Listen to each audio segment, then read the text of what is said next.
Hi Year 7, Mr. Wilson here. We're going to talk about energy stores. Energy makes things happen. And a store of energy is where the energy is at a given time. The first type of energy store I'm going to talk about is gravitational energy. That means to do with gravity. We know that gravity pulls things to the ground. I've got my ball here. So the higher from the ground it is, the more gravitational energy it's got, the more energy in the gravitational store, because energy makes things happen, and the higher it goes up, the more it's going to happen when I drop it. Energy makes things happen. The higher up, the more energy in their gravitational store. Now I've got another one to do with the ball. There's something called kinetic energy, which is the energy in something that's moving. Every time the ball moves, wherever it's going, the ball has got kinetic energy. Something that's moving can make something happen, so it's got kinetic energy. The next one I want to think about is something called elastic energy. I'm going to bring this in nice and close.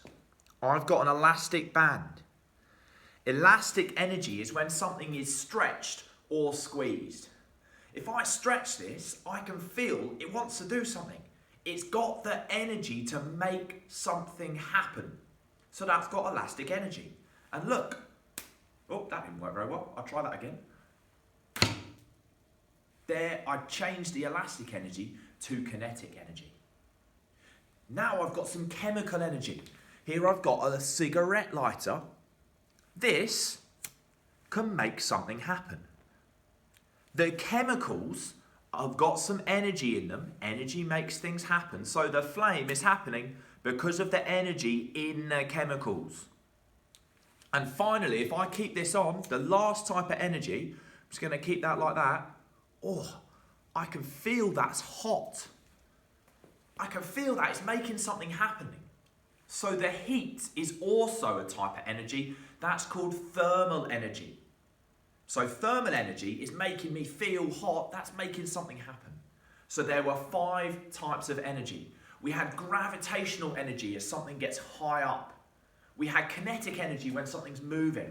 We had elastic energy when you stretch something or squeeze something. We had chemical energy, which is in chemicals. And then we had the thermal energy, which is when something's hot. You've got to try and learn all 5 of those. Very interesting.